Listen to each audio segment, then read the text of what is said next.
तानाशाह रवैया अपनाया जा रहा है, जहां संविधान पर खतरा है। और ताजुब है, कई लोग जब हम लोग बोलते थे भाषण में कि भाजपा के लोग जो है संविधान को खत्म करना चाहते हैं, लोकतंत्र को खत्म करना चाहते हैं, इस देश की जो डाइवर्सिटी है उसको खत्म करना चाहते हैं, भाईचारे को खत्म करना चाहते हैं, शांति अमन चैन को भंग करना चाहते हैं, तो कुछ लोग सवाल पूछते थे कहां से कह रहे हैं कि भाजपा के लोग संविधान खत्म कर।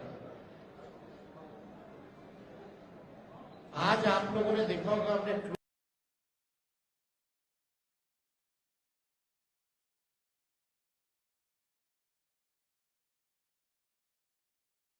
भाजपा के वरिष्ठ मंत्री बिहार सरकार के प्रेम कुमार जी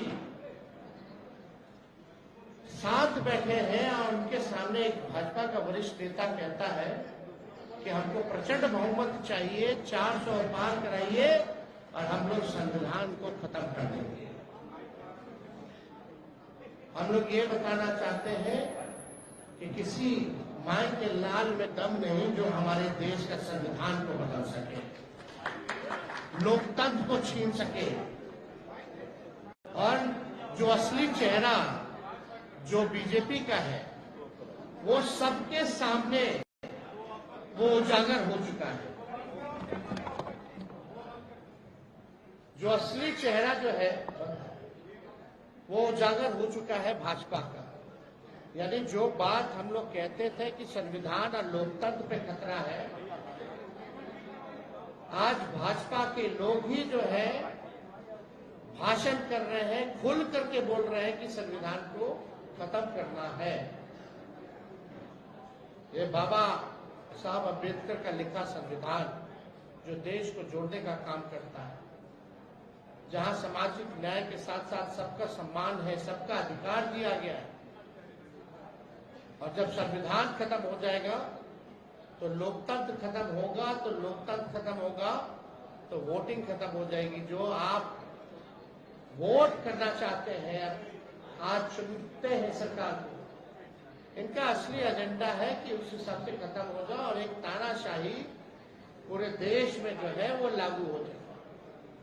और कोई पहली बार भाजपा के नेता ने नहीं बोला, दक्षिण भारत में भी भाजपा के लोगों ने बोला, राजस्थान में भी भाजपा के नेता ने बोला, और लगातार ये बिहार में हो रहा है।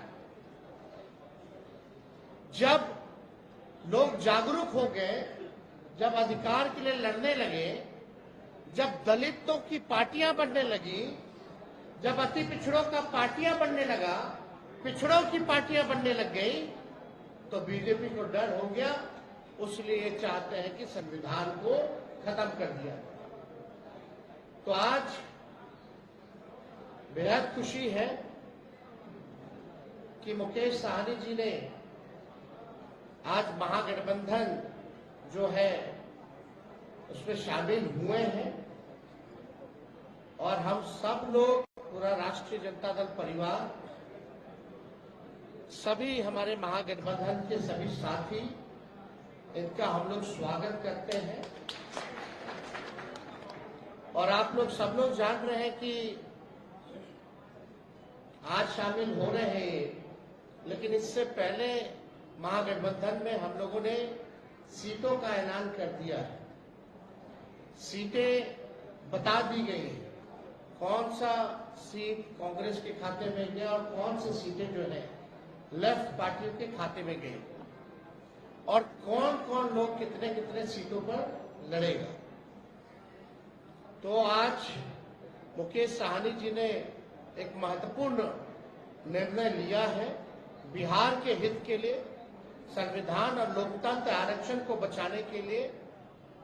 तो हम लोग इनका स्वागत करते हैं, और साथ ही साथ हमारी भी जिम्मेवारी बनती है कि इनको साथ लेकर के हम चलने का काम करें और इनको भी सम्मान दें।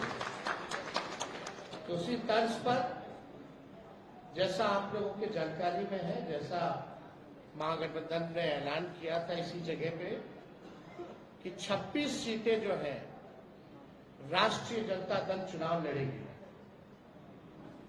तो हम राष्ट्रीय जनता दल अपने कोटे में से उस 26 सीटों में से हम 3 सीट जो है मुकेश साहनी जी को हमारे पार्टी का निर्णय हुआ है। पार्टी का निर्णय हुआ कि 3 सीटें जो है वो मुकेश साहनी जी को दी जाए। राष्ट्रीय अध्यक्ष जी का भी निर्णय है और वो 3 सीटें, पहला गोपालगंज है,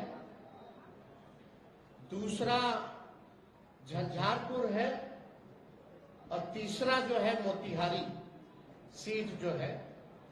ये फैसला हुआ है कि ये 3 सीटों पर मुकेश साहनी जी की पार्टी चुनाव लड़े। भले ही अलग पार्टी हो लेकिन हम सब लोग मिलकर के साथ चुनाव लड़ रहे हैं। यानी चाहे इनके सिंबल पे जो कैंडिडेट हो हम भी वो लड़ाई है, चाहे लालटेन पे कोई लड़ रहा हो ये इनकी लड़ाई है। और ये एक मजबूत गठबंधन आगे बिहार के भविष्य को देखते हुए केवल लोकसभा ही चुनाव नहीं बल्कि आने वाला जो विधानसभा चुनाव होगा, क्योंकि समय तो ज्यादा नहीं रह गया है और आप लोग सब लोग जान रहे हैं कि नीतीश जी का तो जब मन है कभी भी खड़ा